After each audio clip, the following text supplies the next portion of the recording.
This is an audio test. Okay, I can hear myself coming through clearly. All right, great. Analysis, analysis, analysis. That's what's going on here. Gotta do that. In order to accomplish anything, analysis must happen. Okay.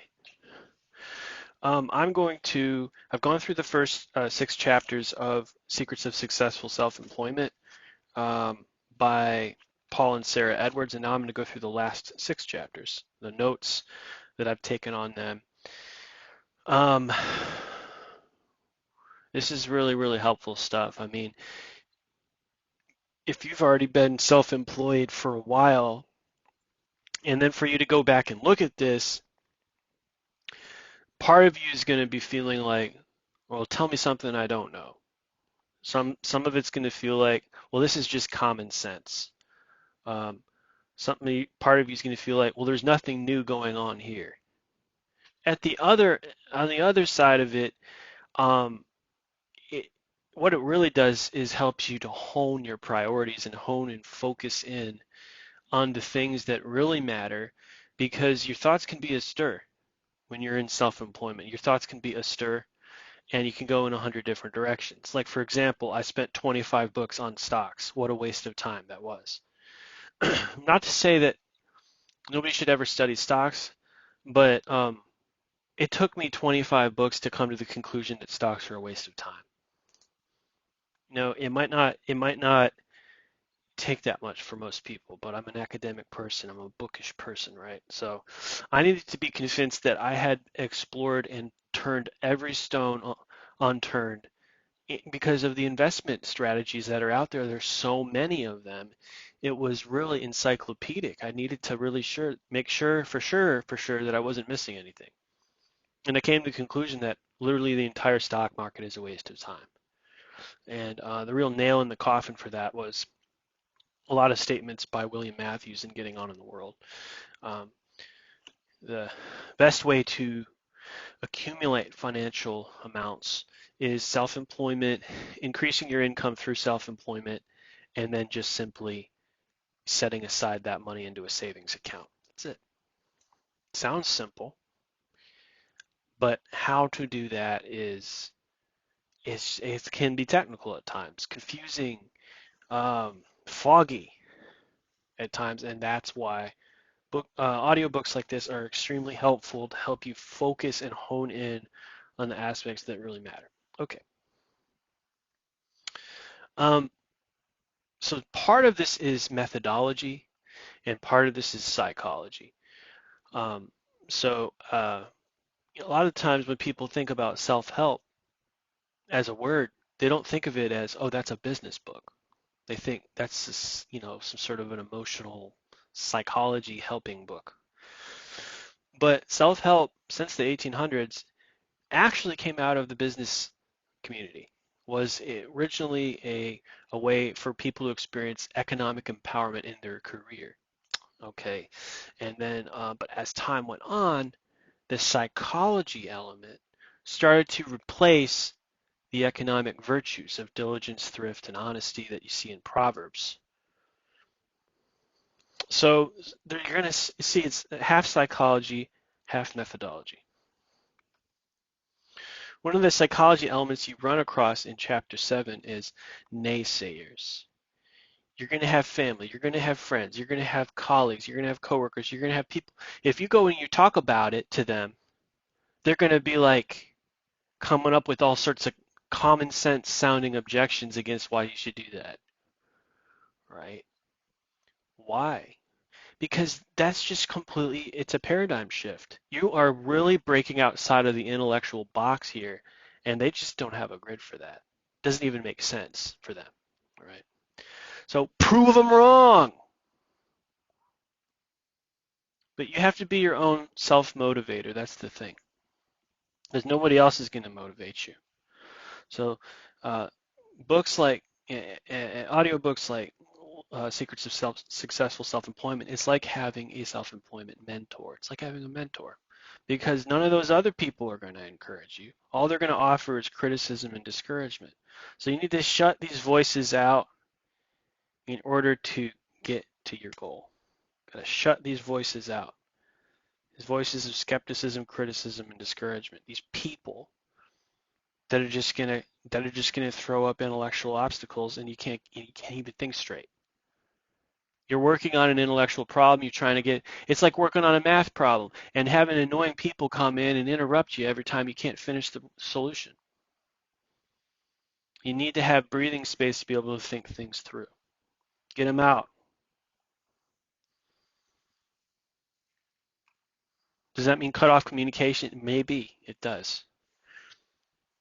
No phone, no email, no visit.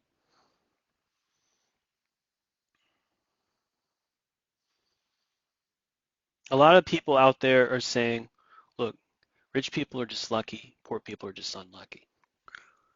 If the self-employed mentality doesn't say, it says, it scraps all that and it says, look, you make your own luck. You make your own luck. You prepare yourself for opportunities, for job opportunities, whatever you want to call it. You want to call it a job opportunity? You want to call it a project opportunity? You want to call it a self-employment opportunity? Whatever they are, jobs, projects, whatever they are, they're opportunities. You're going to prepare yourself for those opportunities. You make your own luck. And where there's a will, there's a way. Just do it, like Nike used to say. Ecclesiastes 9:10, whatsoever thy hand findeth to do, do it with thy might. Ecclesiastes 9:10, you have to have a high amount of energy and seize opportunities, job opportunities, projects, and opportunities as much as you can. Be optimistic and anticipate success by seizing upon all these job opportunities in front of you. Several times throughout this audiobook, they say that cold calling is a good way to generate projects, jobs, and opportunities, appointments. Phone burner professional, in my opinion, is the best way. And also, I would have to say d7leadfinder.com professional version, the bulk search. You can get tons of phone numbers off that, import them into phone burner. If you have the wherewithal to cold call 100 times a day, with something like phone burner, it's only going to take an hour or so collectively. And you can take breaks. So they say that's a great way to generate Google Meets, you know. They say completing even just 3 interviews. When we're talking about interviews, we're talking about not interviews for a corporation, not a W-2 job, interviews for projects. Okay. And today, getting Google Meets or even just phone calls on a normal phone is enough to get a project going. They say just getting 3 interviews by the end of the month is a good goal. How much more if you duplicated it to like maybe 10 or 20?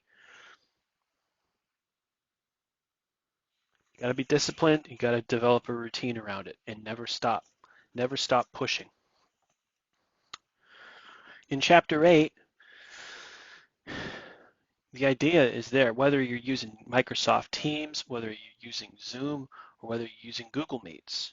I like Google Meets because it's connected with GMass, Google Calendar, Gmail, it's all connected. You can use Calendly, GMass and Calendly, GMass and Calendly, GMass and Calendly, and get your Google Calendar booked up. Get an overwhelming amount of opportunities in Google Meets on your Google Calendar through GMass and Calendly links. The people who discouraged you from trying, forget about them. What about feelings and emotions? Your feelings are signs that point you in the right direction. Go with your gut. If you're feeling really, really anxious about something, you're probably doing something wrong in that area.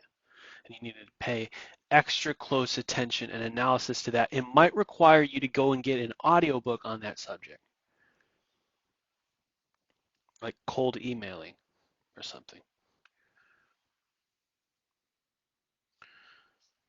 But if you're disappointed, look, You need to let go of the past. I don't care if it's parents, brothers, sisters, aunts, uncles, grandparents, anybody who's in your family, any family members or friends who have betrayed you.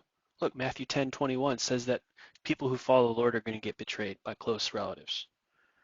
Any times you're in business where you keep getting this dangling carrot, some elusive promotion that never happens, and it's company after company after company, no matter how hard you try, elusive promotions, the manager promotions that never materialize,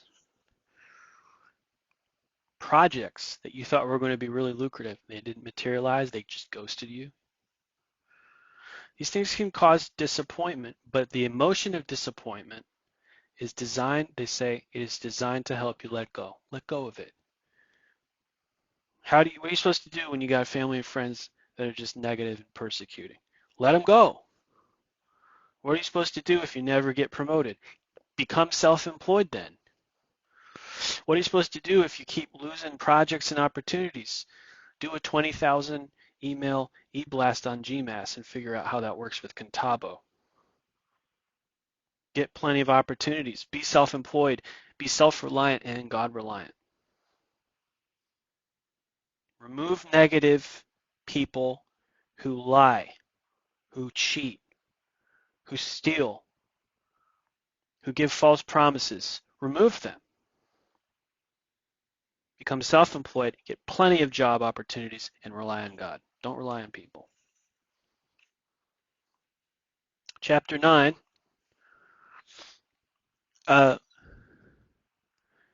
in order to be taken more seriously by potential customers, clients, projects, and jobs, it might be helpful to get an online course certification from Harvard Business School.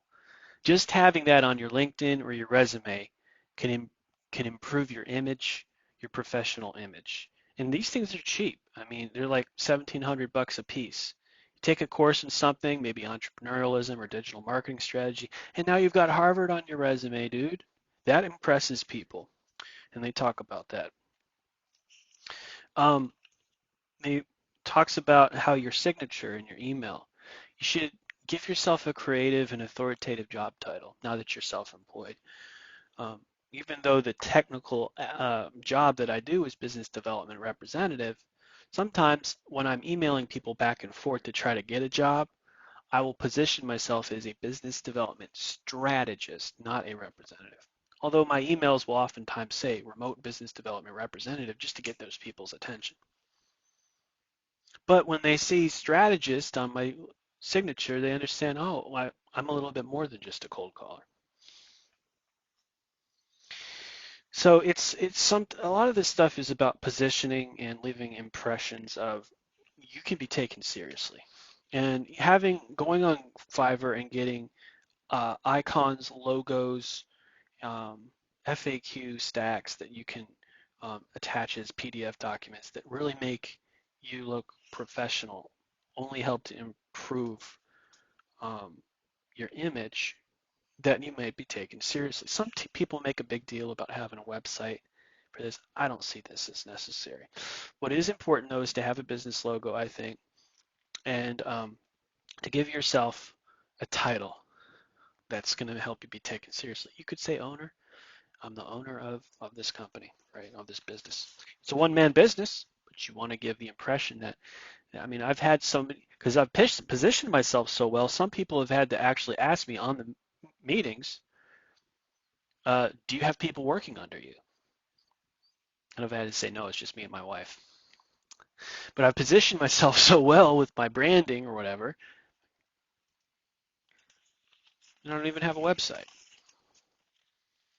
Chapter 10. Oh yeah, lastly, you've got to have charisma.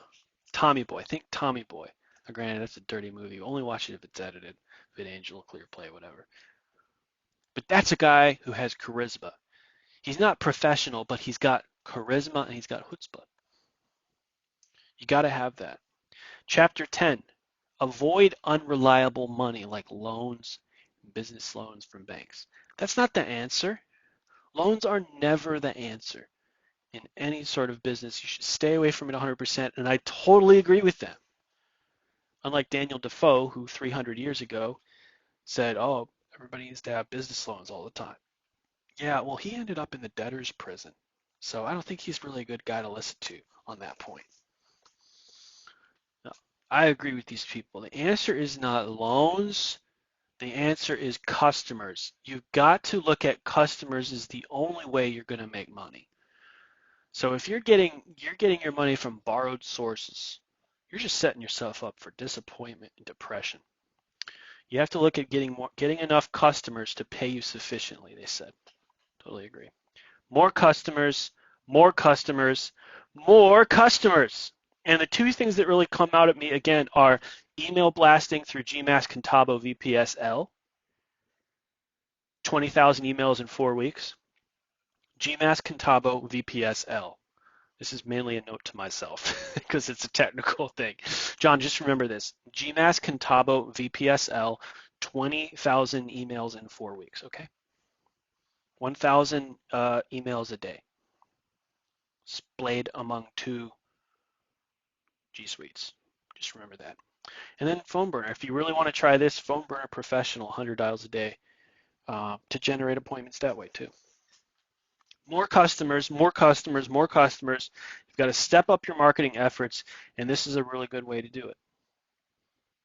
This is what business development team leads do for other companies, so why not just do it for yourself? I say, although most people hate cold calling, it does work. Number 1, get more business. Number 2, get a generic employment contract for each of your projects and make sure it specifies you will be paid weekly by direct deposit through Zelle, Z-E-L-L-E. It has to be weekly, and it has to be direct deposit, it has to be through Zelle. If they're not willing to do that, get another project who will. Don't accept payment any other way that way. Don't accept payments that are 1, 2, and 3 months out. Don't accept payments by check in the mail. Don't accept payments through Wise or some other direct deposit company. Go with something reliable. Go with a short range payment, because why should you work another week for them if they're not even willing to pay you for this one?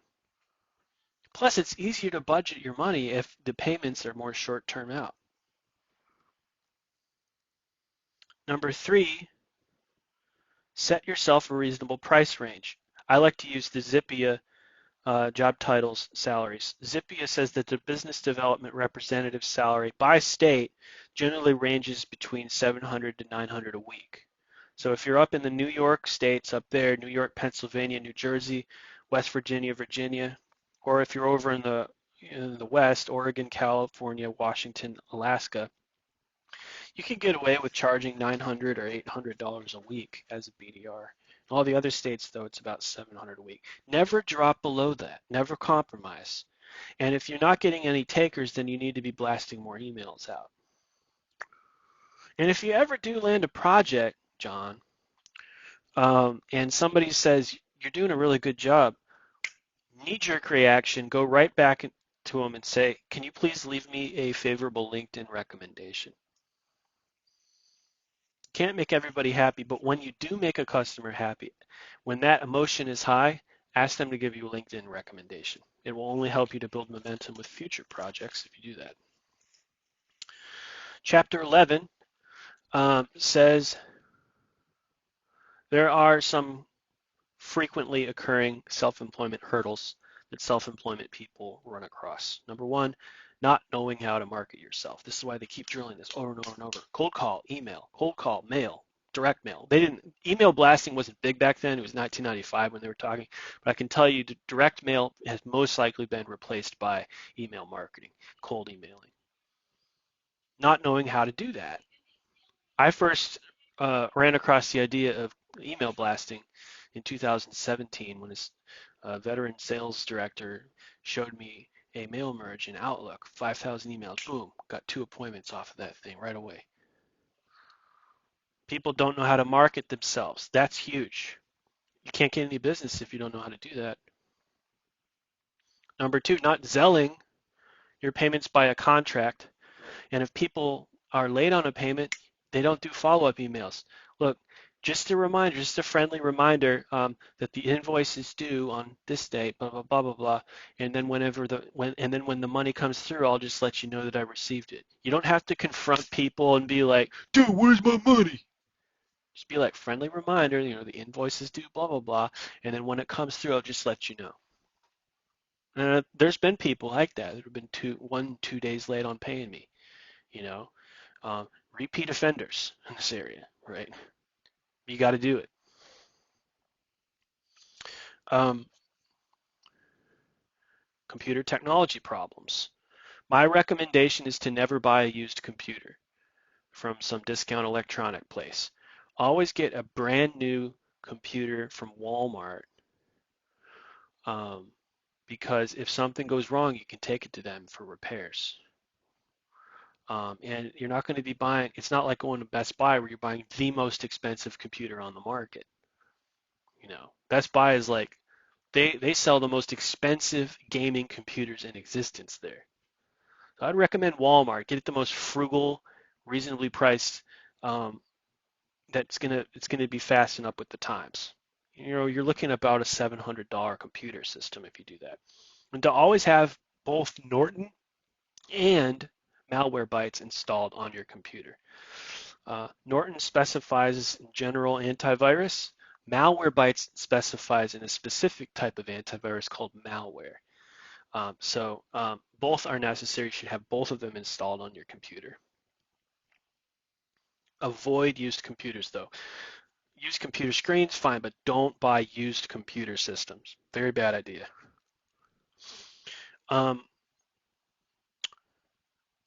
Another huge self-employment hurdle is is when people do not budget their money into different spending categories. They just have one checking account and things surprise them. And then they're like, where'd all the money go? So don't do that. Uh, if you're already doing that, great in your personal life, but if you get into self-employment, all the more reason you have got to really, buckle down on budgeting and learn how to do it. Becomes even more of an important thing. If you're frustrated by some sort of a self-employment hurdle, let your frustration drive you into problem solving with bulldog determination and perseverance. Use that frustration as a motivating energy to solve the problem. If you're a self-employed person, the question is asked, do you often see things differently than other people? Yes. Yes. Do you have chutzpah, gall, audacity, boldness, and noiv? Yes. Then that's the type of self-employed mentality. Not everybody's cut out like that. Self-employed people are. They've got chutzpah, gall, audacity, boldness, and the noiv. They see things differently than other people.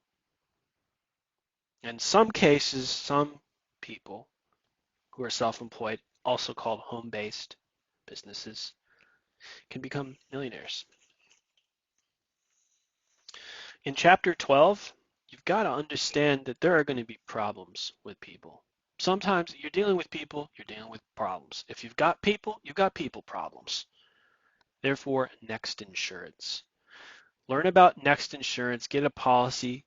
I think they call them general liability insurance. Next, NEXT. I've got a policy. It covers about $2 or $3 million in damages. If you ever make a mistake and you got a litigious customer, he's like, I'm gonna sue you, but that's when you whip out Next Insurance. And sometimes people in certain projects won't let you do a project unless you have something. They've got something called a COI, Certificate of Insurance, I think it is. Let me see here. Yeah, COI. Sometimes people with projects, they won't even let you work for them, and it's like, well, can I have your COI? So give them the COI, email it to them.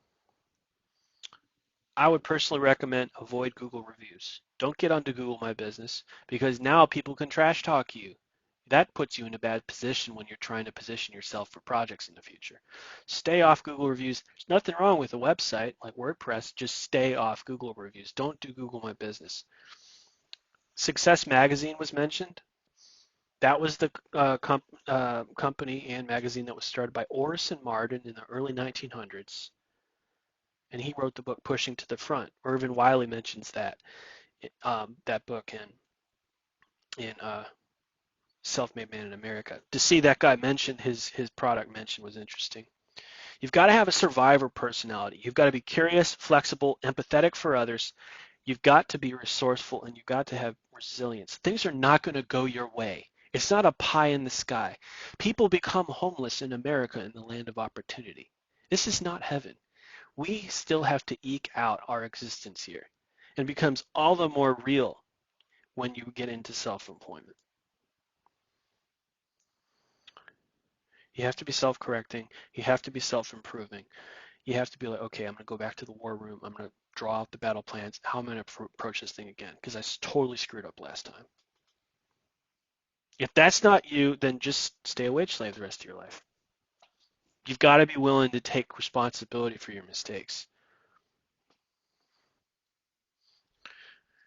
Avoid a loan-based lifestyle. If you don't learn this lesson as a paycheck employee, okay, when you become self-employed, it will become exponentially worse for you if you do not avoid a loan-based lifestyle. Avoid car loans and mortgages. Avoid credit cards and business loans. Avoid long-term payment situations. Like I said earlier, don't let yourself get into a project contract that says, I'm going to wait an entire month, 2 months, or even 3 months until I get paid for this work. Stupid. I don't care how much money they're saying you're going to get. They can lie to you, or they can say you didn't do a good enough job, whatever. Now you just wasted months of labor and you're not getting paid for it. This happens. Don't put yourself in that situation. Demand in contract format that you will be paid weekly by Zelle. End of discussion.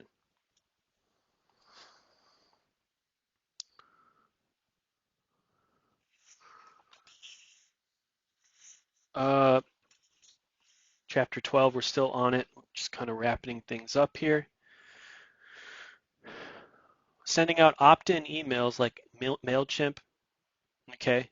So, they used to do direct mail, and they still do it today in real estate agencies. They send out these postcard things to people who are ex-subscribers or ex-customers. So if you have an old list of projects that you've done, like I've got maybe 20 people that I've worked for in the past. If I send out an email blast to those 20 people, I might be able to pull one back into a project again. They say that's a really good idea to do stuff like that. But you've got to market like a fiend. If you want to get your business back on track, if you've lost your way and your business is off track, you've got to market yourself like a fiend in order to get your business back on track. That's how you get business. Oh, I need to get more business. Then you need to do a bunch of marketing. That's how you do it. But you got to find a cheap way to get mass communications out. And I think GMass is probably the easiest way to do that if you do it right. It has to be GMass with a Contabo SMTP, specifically with the Contabo VPS L version. And you've got to send out 1,000 emails a day for 4 weeks. So 1,000 emails a day times 5 is 5,000 a week, times 4 is 20,000 emails in 4 weeks. Market like a fiend, and then you'll get your business back on track. Continue dreaming great dreams, but understand that success is a process and that self-employment in itself is a form of success. You might say, well, I don't have a very big pile of money on the side right now. Yeah, but dude, you're self-employed. Pat yourself on the back. Give yourself a trophy. You succeeded. You're part of that 7% of the economy. Now you just need to keep on working on your marketing issues. Lastly, how to enjoy your success. Number one, avoid overwork. Once you figure out marketing and you have too many opportunities, limit your work intake. Number two, R&R, rest and relaxation and vacations if you can pull it off. Number three, avoid people who are marketing to you. Ignore them. Spam notification them. Don't let them talk to you. You're going to get all these messages on LinkedIn. Just ignore it. Number 4, avoid jealous family members and friends from your past who are just jealous and resentful of the fact that you're so successful. They don't want to have a reasonable conversation with you. They're just jealous. They're looking for some reason to size you up and spew a bunch of demonic spew at you. Avoid them. You're not going to be able to enjoy your success if you're still keeping them around. Number 5, reward yourself with a self-employment trophy. Nobody else is going to. So why not you? Now, don't make it into some idol. I think probably a good self-employment trophy might be to get a professional plaque that says Deuteronomy 8:10-18 on it, where it talks about not forgetting the Lord as you prosper, because if you do forget the Lord, you will be destroyed. I like that. That would be a really good self-employment trophy because it would warn you to not have the wrong attitude about your success, but also to thank the Lord for your success. So that's where I'm at right now. What are the biggest takeaways? I'd have to say that GMAS Contabo VPSL and sending out 1,000 emails a day for 4 weeks. Get a whole bunch of projects and use Calendly to pull them onto Google Calendar. God bless out there. This is John with WesleyGospel.com.